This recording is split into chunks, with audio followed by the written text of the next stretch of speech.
Kirsten, and hello and good morning to everybody. I'm just going to share my screen. Here we go. Okay, good stuff. I think there may be a bit of background noise here, so I'm going to cup my mic, so excuse my hand on my face, just to see if that helps a little bit. So I'm going to speak for sort of 15-20 minutes, just introducing you, to the concept of crowdfunding, but particularly to my platform, which is crowdfunder.co.uk. And just try and walk you through some of the opportunities that I think are there for you. A bit of a spoiler alert. I'm going to talk you through and try and keep you interested right to the end, because we've actually got lots of free money on the platform at the minute that I hope will be of interest to you in furthering your fundraising and what you're trying to do with your organisation. Okay, so let me talk you through crowdfunding.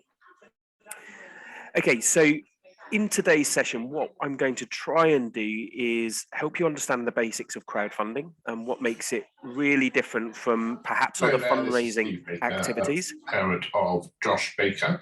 I've just had a text message saying that Josh isn't in school this morning. Sorry, can I just remind everyone to pop themselves on mute if possible? I'm at home and he's not at home. So as far as I'm aware, he went to school this morning. He texted me to say he got there. You could double check and Emma, you might be able to look at the participants list and who it is. 283-722. Thank you very much. Bye. Hang on.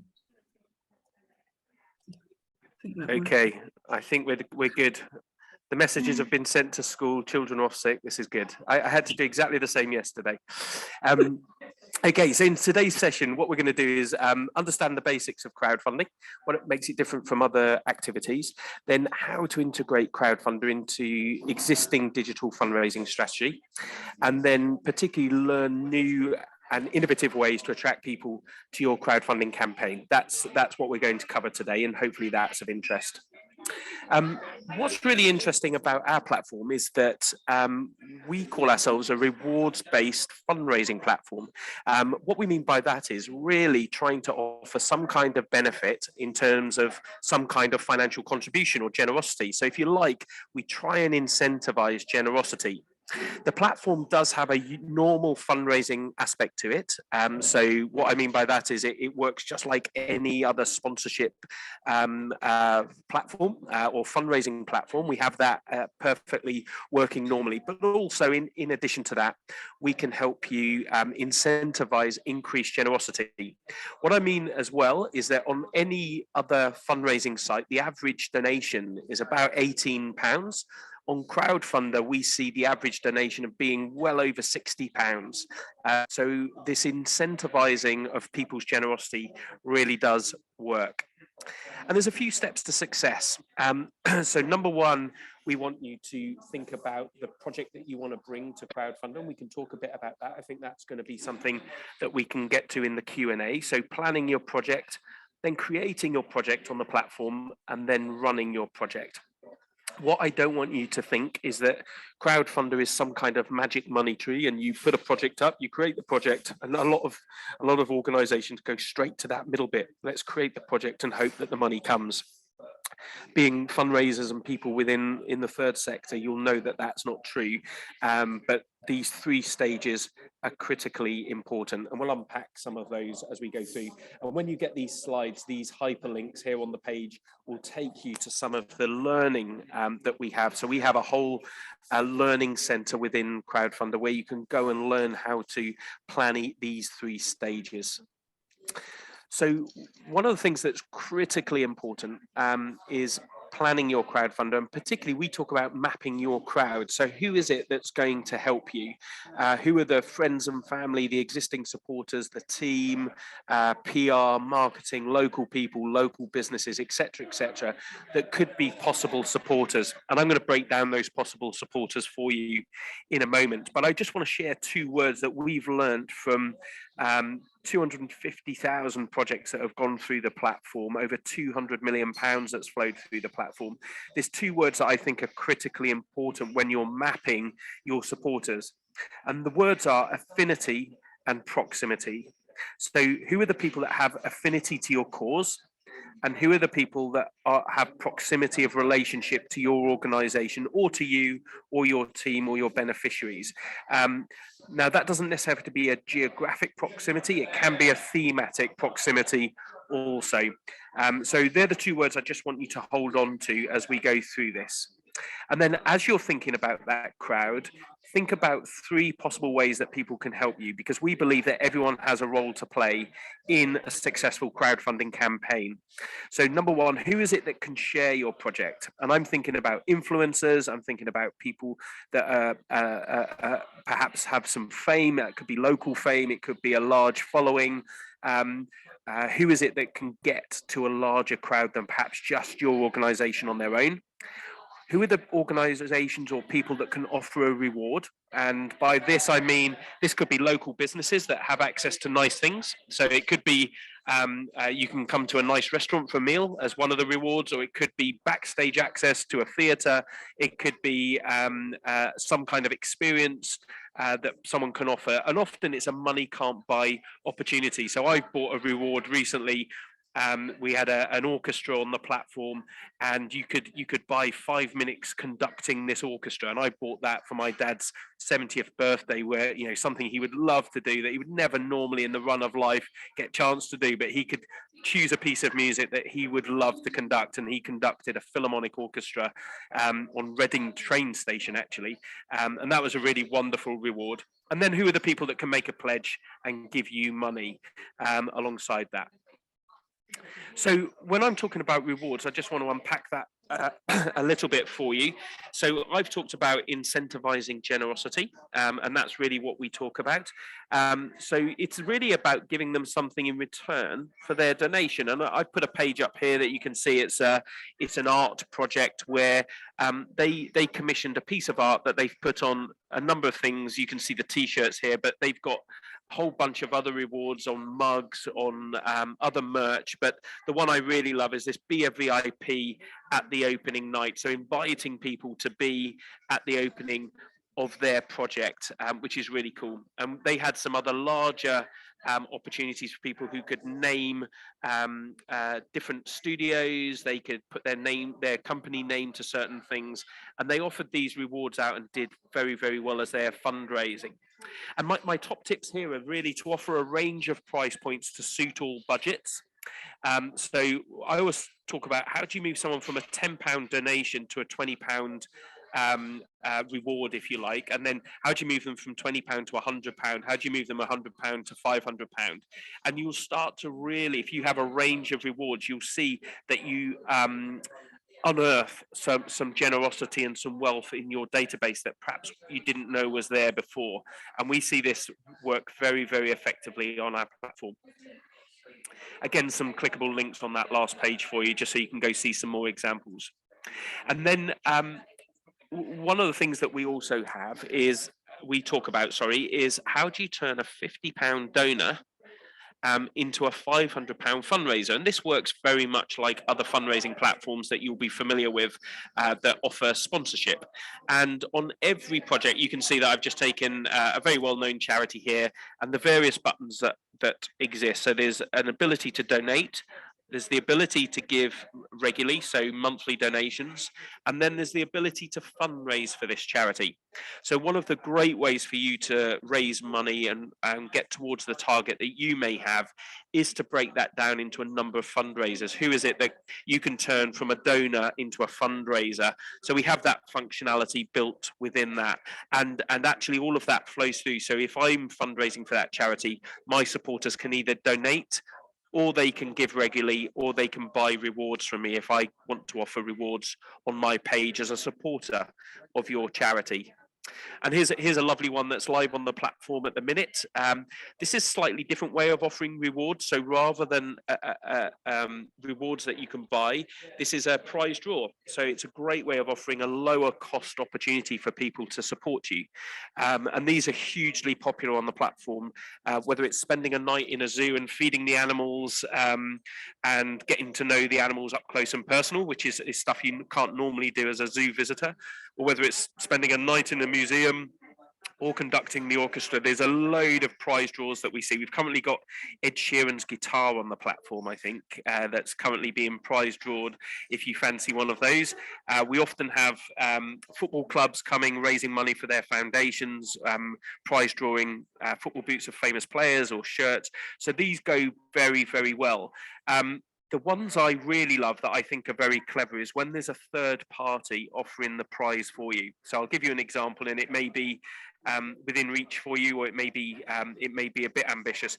But one that we've seen happen quite a lot is when charities partner with a local car franchise and offer the ability to win a car. Particularly electric cars go very well because they're very desirable, I think, at the minute, but perhaps outside of most people's budget to go and buy straight off. And what you can do on a prize draw is make sure that the car showroom gets the money they need for the car. So they're kind of minimum guarantee, if you like, and then anything above that, the profit of which comes to the charity. Why I like those is the car garage is incentivized to promote this prize draw for you. So they go to their audience, which tends to be bigger than most, certainly lots of local charities. So that might be something just to think about. The same with holidays from travel agents. We've got currently Sainsbury's are offering the opportunity to win a year's shopping. I'll come to that in a moment because it links to another thing I want to share with you. So this was the bit I gave you a spoiler about at the beginning. Really keen that you know about this. One of the things that's really unique about crowdfunder.co.uk is we have about 70 different funders on the platform who will match fund your projects depending on what your projects are.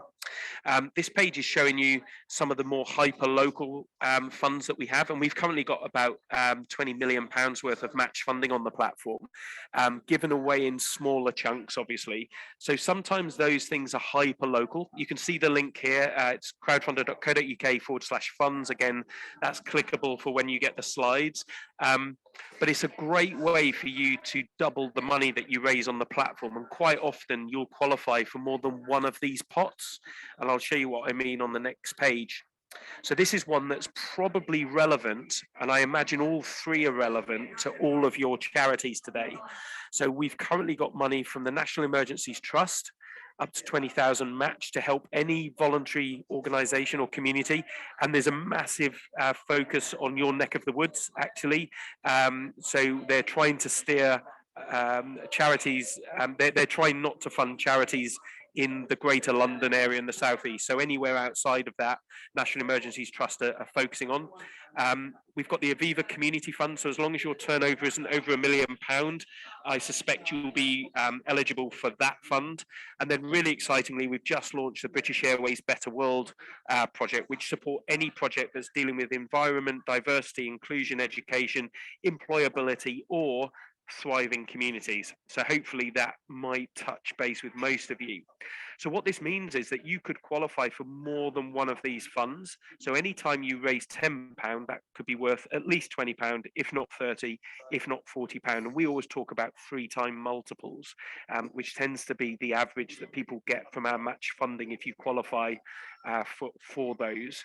The way that works is that you can apply to each of these funds in a very simple way. It's a very simple form. It's not like the usual trust and foundation application. But equally, when you're filling in your project details with us, we'll highlight the ones that you qualify for based on your keywords. So there's a bit of magic dust in the algorithms that highlights those for you.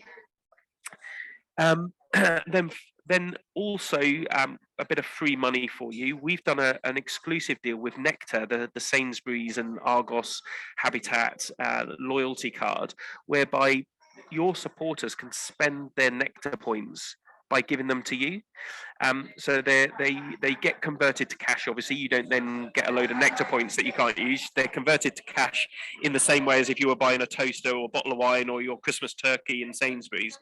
They're converted at the same rate.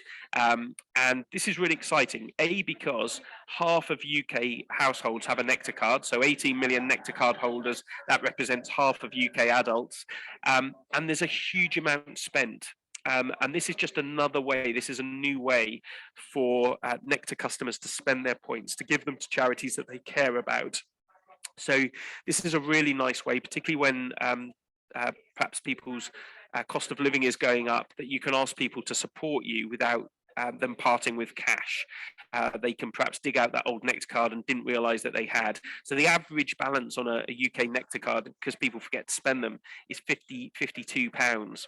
So it's quite significant, and we're seeing really nice conversions on this for charities that are pushing this out to their supporters. Oh, sorry, I've started a video.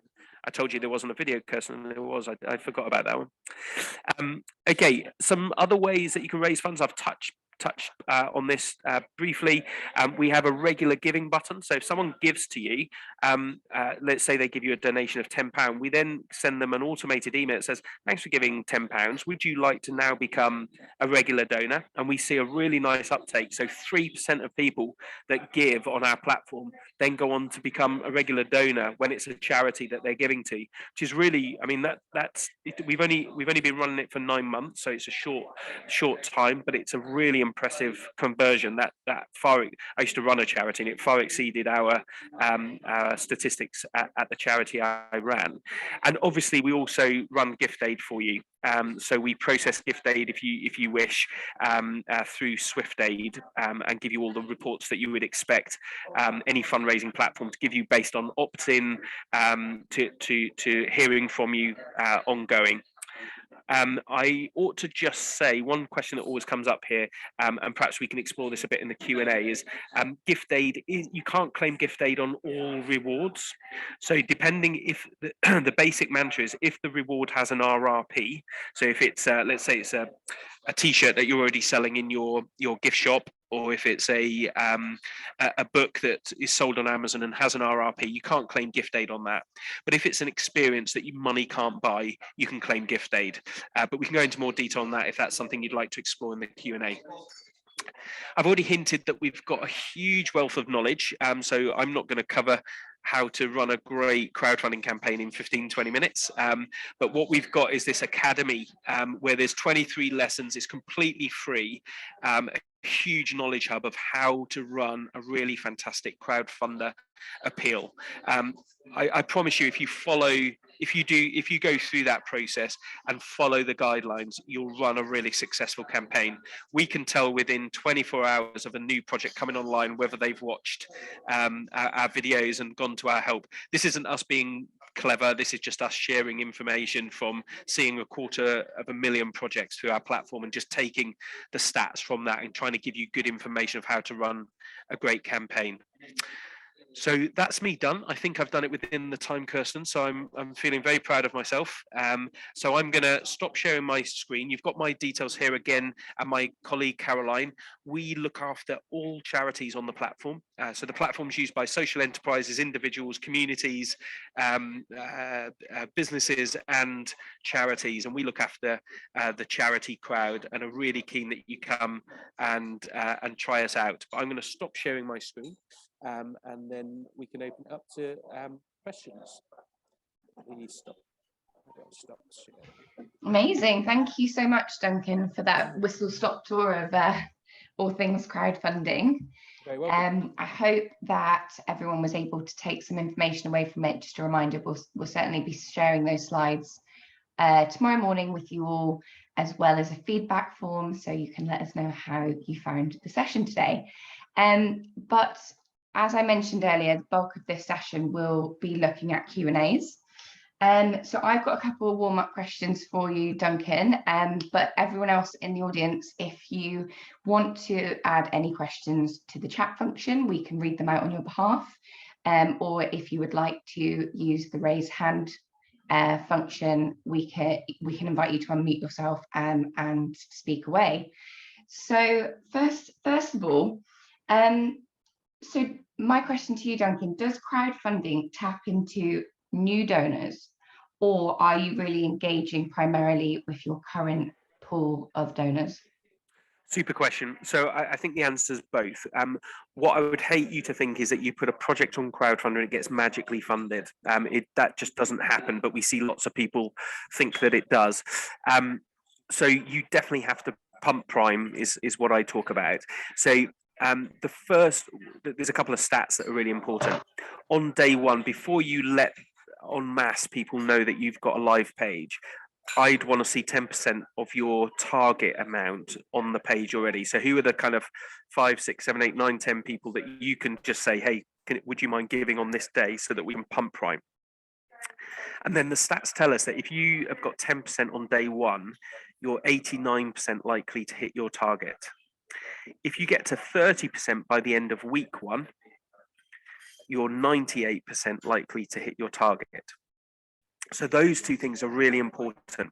The other statistic that I can share with you is that the first 70%, probably nearer 75% of money will come from people that you are connected to. That doesn't necessarily mean they're people in your donor database. It could be that you go out and attract new donors by using QR code functionality at an event, or it could be that you some of your reward base is offered by local businesses. So one I've seen really recently, I really like, they've obviously just walked around the high street of their community and gone into Wagamama's and say, have you got any free meal vouchers for charities? They've done the same with Nando's. They've done it with some independents. They've done it with coffee shops. They've done it with spa and makeup places where you can go and get a body tan ready for Strictly season or something like that.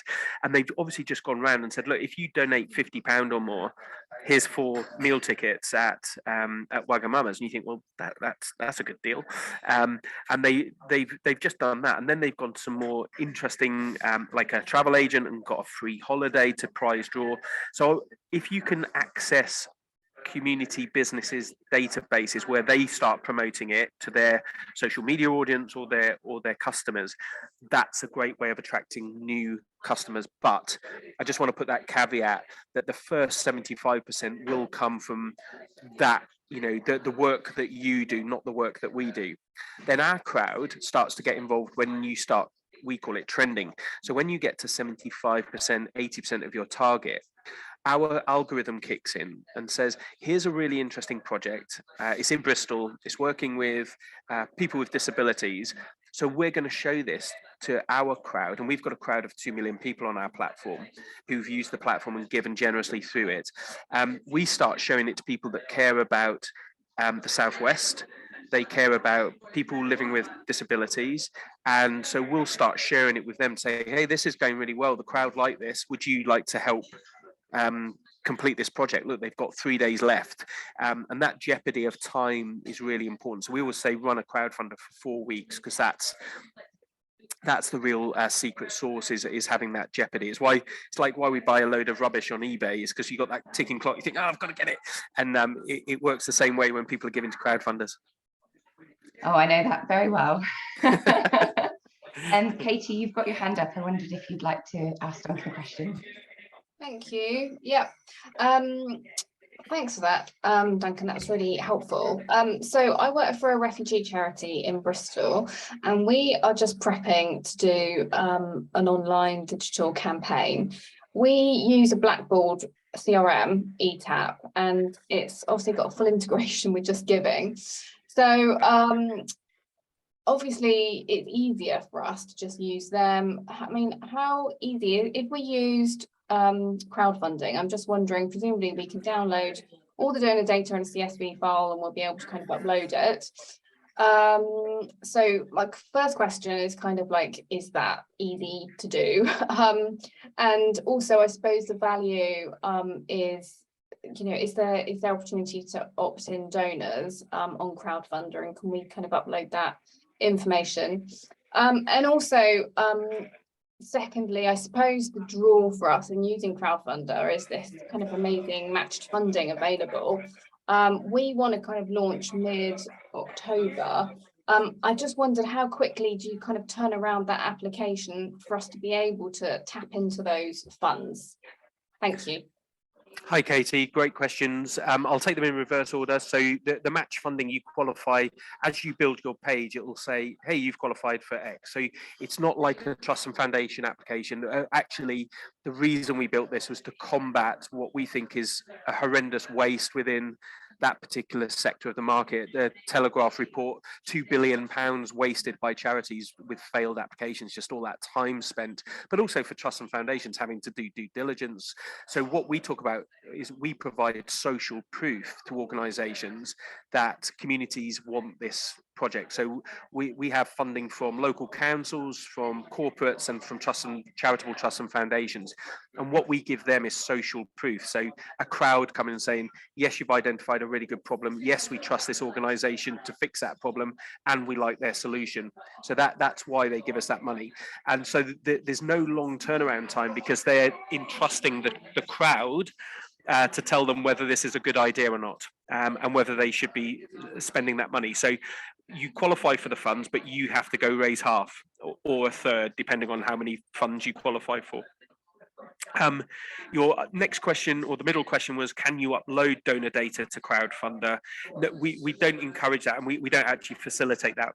What we do is we give you a URL that you publish out to, say, to your crowd. So if you're using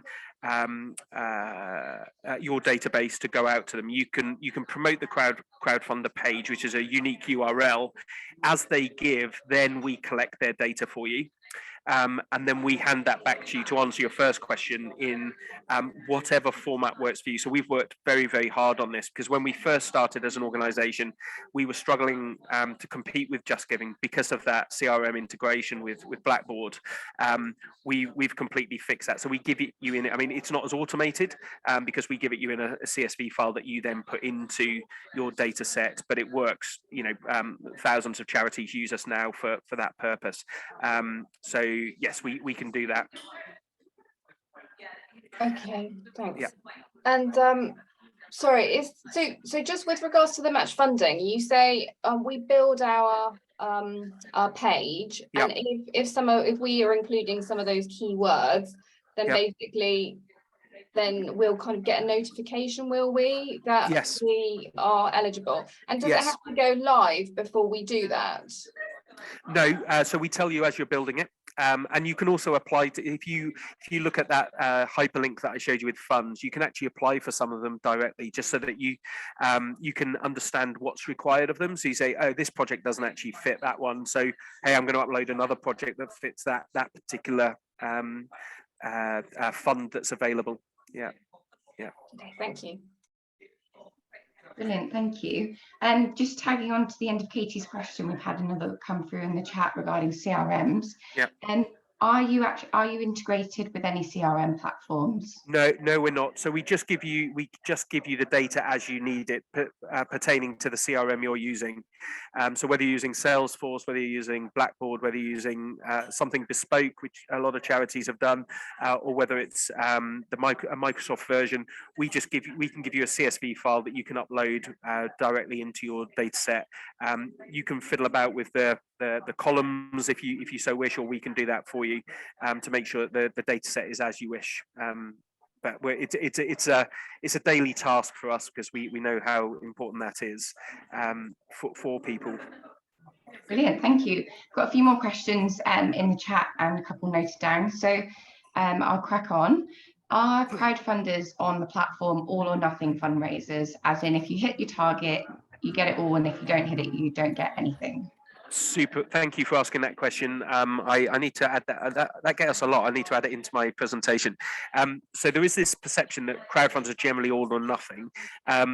They're really exciting, and I love them when they come on the platform, because it adds to that eBay jeopardy that I was talking about with the ticking clock, and we've got to get to our target, otherwise we keep nothing. We do offer that as a facility, and projects that do that raise 37% more. So there is something about this jeopardy, but we also offer keep what you raise, we call it. So it's up to you to choose which way you do it. The advice I'd give you is make it very authentic. So we had one that was famously on TV last year it was a riding for the disabled stables in Richmond, near London, and they were on TV, and they were going to lose their stables if they didn't raise £1 million in 48 hours. And they had an actor go on Good Morning Television who I've forgotten his name, Uncle Bryn from Gavin and Stacey. What's that actor's name? Anyway, the Welsh fella, he was on TV, and within 48 hours, not only had they raised the £1 million they needed, they raised another £1 million. Sorry, Rob Brydon, thanks Ben. Rob Brydon went on TV and did this, and they raised a couple of £1 million. But it was that urgency. If they didn't raise it by Friday, it was closing, and 200 kids, disabled kids who participated in this club, and what it meant for the local community, were going to lose that facility. So it's got to have that real jeopardy. It's got to have that authenticity. Otherwise, I would just keep what you raise, particularly if it's the first time you're doing something, just to learn and get into it. Unless you're in dire straits. If you're in dire straits, tell your supporters, because they will back you. That's our experience. Brilliant, thank you. A few more questions. Do you get to choose how long the crowdfunder runs for, or is it a standard length of time? Yeah, very good question again. So there's two elements to this. When you're if you're not on our platform already, number one, you have to build a profile. So that's the only slightly painful bit, not because of us. We've tried to make it as easy as possible, but you've got to set up a Stripe account and a Mango account. So that just takes kind of 24 hours just to kind of connect in with those systems. Once you've got a profile on a page, which just is there all the time, and you can just ask people to give to your profile if you want. But what we would do is encourage you to build a project off of your profile. Say, hey, we're raising £50,000 for this particular project, or we're raising £100,000 for this particular thing. And when you're doing a project, to answer your question, we think the optimum timescale is 4 weeks, so 28 days. Again, that's statistically based from our experience of all of those projects. We think that that's a good time to get people to plug into human behavior, but it also just plays well to your energy levels and what the other million things that you need to be doing as an organization within your role. We think a 4-week campaign is perfect, and what you'll see is kind of a spike like this at the beginning, then it'll dip in the middle couple of weeks, and then that jeopardy at the end, it'll fly, and you can just plan your campaign around that. And in the learn section that I've signposted you to in the deck, you'll learn all about that and how to run that and manage that 4 weeks. Just following on from that, I'm just kind of thinking of many of the organisations that are part of this network are quite small teams. We've got lots of sole fundraisers or teams of 1 or 2 people who I imagine work very closely with their marketing teams within their charities too. So what is the kind of recommendation for the resource that's needed to be really successful with one of these kind of crowdfunding campaigns? So my huge advice is don't do it all yourself, and get a volunteer team if you can get one. Someone that can run the various elements of this. So who's going to make your little video? And it doesn't have to be Hollywood. It's like a 2-minute selfie video on your iPhone explaining what you're raising money for is more than sufficient. But who's going to do that? Who's going to run the marketing? Who's going to run the social media? Who's going to go and find your rewards? Who's going to do the update communications? We've got a really nice update facility within the platform where you can update people that have given. You can tell people that you can connect it your page to all social media accounts so that that's very smooth and fluid. So my top advice is to build a team around you, whether that's an internal team or an external team of beneficiaries or volunteers, etc., which is really, that is the way forward. But in saying that, we see individuals run amazing campaigns. If you can cordon off the time to run it and really focus in on it. I remember during COVID, we ran a campaign called Save Our Theatres. A lot of the theatres were really worried they were going to fall over because they weren't getting any income, they weren't getting any help from government, but they had all the costs of keeping the building alive. And most of those campaigns were run by individuals who obviously weren't running a theatre, but were running a crowdfunding campaign, and they were hugely successful. But I suppose they had a database to go to, which was, but yeah. Hope I've answered the question. Yeah, that's great. There's a couple more coming through in the chat, so I will crack on. Is there any customizability, which I struggled to say, from the charities end in terms of automated or trigger email content to donors? Yes, there is. There is on all your thank yous and your updates and your final messaging. So yes, you can. So they get a standard thank you, but you can also if you don't, if you're happy to leave that as is, but if you want to update that, you can do that and standardize it as you wish. Brilliant, thank you. So you've mentioned Stripe for one-off payments, which is great, but what payment provider is used for regular giving? Can we link with Go Cardless? Would be hesitant to offer regular giving unless we could use that platform of our choice. You've asked me a question I don't know the answer to, so I'm going to have to go away and find out about that. I think we even use. Yeah, I don't know the answer. I'll revert back on that one. I'm not familiar with the Go Card platform, so I don't know if we can use it. So I need to go ask my techie team, and I'll come back to you through Kirsten on that one. Yeah, so, no worries. I've got your contact details, Sophie, so I can drop you an email once we find that out for you. Yeah, I'll find out. I'm sorry, I don't know the answer to that one. I must have done 100 of these, and no one's asked that question before. So nice work on getting a question I've not been asked. Brilliant.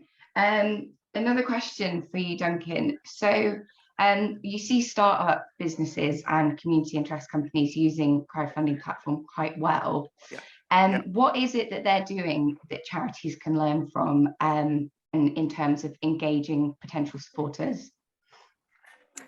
That's a great question.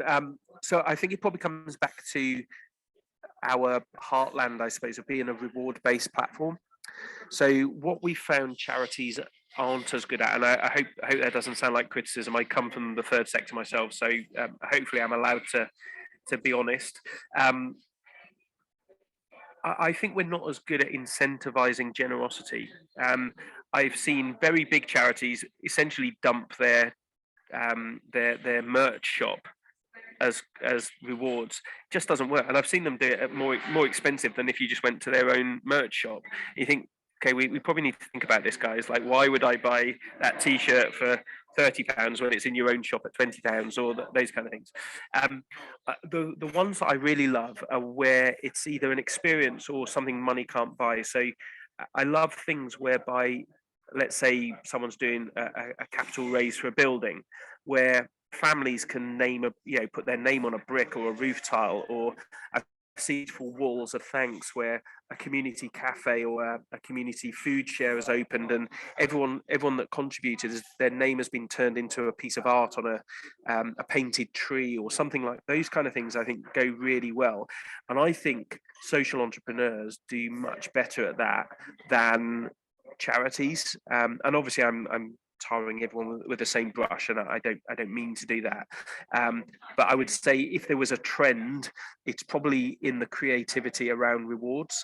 I think a lot of us charity fundraisers think because we're doing good, people should give to us, which of course in a perfect world would be right, but I think we've entered an era, and I hope this isn't too crass, where we have to give something back. I think there is a kind of incentivizing generosity. Whether we're watching comic relief on TV and being partly entertained and therefore we'll part with our money, or whether it's playing the national lottery or going to a charity shop and getting something returned. There's this well-trodden path of incentivizing people parting with their money, and I think as we enter a tough economic period for the next few years, I think that it's only going to increase. So be super creative around how we engage people, other than just our message and our story of what we do. That's great, thank you. And are there types of campaigns that return a higher investment than others? So you mentioned the capital project there as being something that works quite successfully. Again, you earlier gave an example of kind of saving a building. What are the types of campaigns that people are really drawn to? I mean, it won't surprise you, very people or specific focus. So people love animal projects, people love people projects, people love a really well identified ring-fenced project, which I know is a bit of a dirty word for us fundraisers, but if you can really identify what the money's going to and your community, those people with affinity and proximity to what you're doing, if you can explain that very well and explain why this specific amount of money is needed, that goes very well. What's probably easier is to say is what doesn't go quite so well on our platform compared to other fundraising platforms is just, hi, we're Charity X, we do nice work, please give generously, or please go and fundraise for us. It's not where people don't come to Crowdfunder for that. We're about very more specific capital raises. I mean, there's some examples of charities just raising money for their charity and doing an okay job, but probably that's the big differentiator from us, from Just Giving or Enthuse, is that we can help you get some really specific funding, whether it's match funding, whether it's the funding for your project and what you're trying to do. So I would bring, if you're thinking of using us, I would bring innovation. If you've got a new initiative, bring that to us. If you've got something that is in jeopardy, a piece of your work that's in jeopardy, bring that to us. If you've got something exciting and new, bring that. And just go and be inspired by the project, see what they're doing. Look at the funds, be inspired by those and go, oh, actually that fits really well with this thing we were thinking of doing, but it wasn't #1 priority, but hey, if there's money available, let's go do it. So yeah, that's hopefully that's answered. Yeah, that's wonderful, thank you. We have another question in the chat. So what is the average size and the largest successful crowdfunder you've hosted on the platform? Yeah, great question again. I suppose I'm going to answer it slightly differently. What I love is that people do bring really small things, like, hi, I'm Duncan. I'm hosting a refugee family and I need to take them clothes shopping. I want to raise £500. We see that kind of thing on the platform, right through to, I think the biggest one we've had is 4.8 million, which was a social enterprise up in Scotland. That was as a one-off. There's another one that's slightly bigger than that. You might have heard of it. It's a campaigning group called Led by Donkeys, who have been you might have seen their billboards everywhere, or they project onto the Houses of Parliament, and they exist to point out when there's an irony made by Boris Johnson at the time, or Nigel Farage, or politicians who they don't agree with. They just kind of say, look, you said this, but you do this, and they just have been doing quite amusing anecdotes on billboards and projections, and they just keep coming back, and every time they want to do so. So they started by fundraising for one billboard, and they've raised well over 5 million on the platform now, but just keep coming back going, right, now we want a projector to do this on the House of Parliament. And they ask the crowd, they deliver, then they ask the crowd for more, and that's a really nice model. Brilliant, thank you. Another question has come through. Does Crowdfunder ask if donors are happy to receive communications from the charity? And then is this donor data also available for download? Great question. It's something that we've spent a ton of time and money on making sure we think it's best in class how we do that. We've benchmarked against all the other fundraising platforms, and as our dashboard is really, really good. So whether you're wanting data on how your social media is performing in terms of who's opening and what's going on through your campaign, or whether it's the downloadable data of people that have supported you, it's really good. The kind of the dashboard, the mechanics for you guys is really good.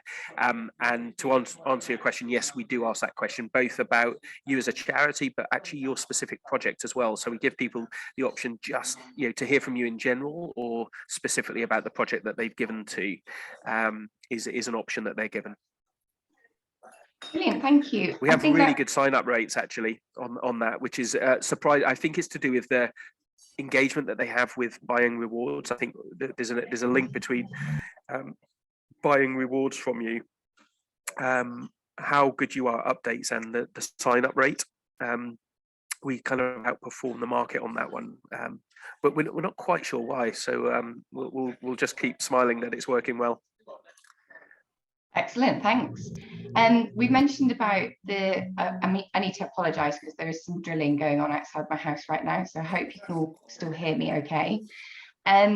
So we've discussed kind of the best time for the duration of the campaign.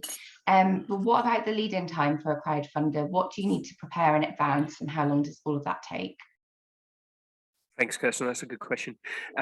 So planning is critical. So right at the beginning of the session, I was saying about the kind of planning your project is at least as important as creating your project and then executing the project.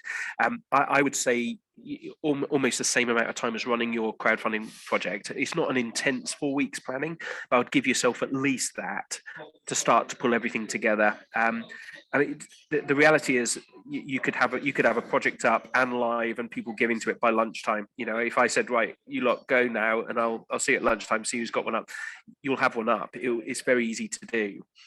But the planning in how you're going to market that particularly, and gathering things like your rewards and all of those things, just takes a bit of prep time, and also obviously just carving out the 4 weeks to run the campaign. Again, it's not what you do 24/7 during the 4 weeks, but you definitely need to be devoting an hour or two a day to it, just to make sure that you're doing the next things, you're communicating well, you're doing the updates, all of those. Yeah. That's great, thank you. Are there any fees, hidden fees within the crowdfunder platform? No, so we don't charge anything to charities or not-for-profits for using the platform. The only fees you'll see come from the merchant, which is 1.8% on the fees and 23p per transaction, which is just us passing on Visa, Amex, Apple, Android Pay, all of those fees. But that's the only fee that's taken. We earn a living by distributing the match funding, so we get paid by those corporates and councils. That's how we make a living, and we ask for a tip from your donors. So I think, you know, it's pretty standard fare now across most of the platforms. But we don't ask for a subscription. We don't charge on anything other than the merchant fees. Excellent, thank you. I think that pretty much rounds off questions, unless there are anybody in the room who wanted to ask one more question before we go. No? Brilliant. So yeah, Duncan, thank you so much for your time this morning. Thank you for having me. I hope it's been useful, and do get in contact if you've got any questions, or once you've got the deck, have a look at the help sector, and we're around. We pride ourselves on being available, so we're keen that you come and try us out. That's great, and it sounds like there's a lot of other resources on the website in terms of how to kind of set up, plan and deliver those crowdfunding campaigns. So the slides will be shared with you all tomorrow. Just a reminder that we will also be sharing a feedback form. All of our sessions are programmed in response to those feedback forms, so do let us know if there's any topics that you'd want us to cover, or any brilliant speakers that you've heard from recently that you think would be welcomed in this group.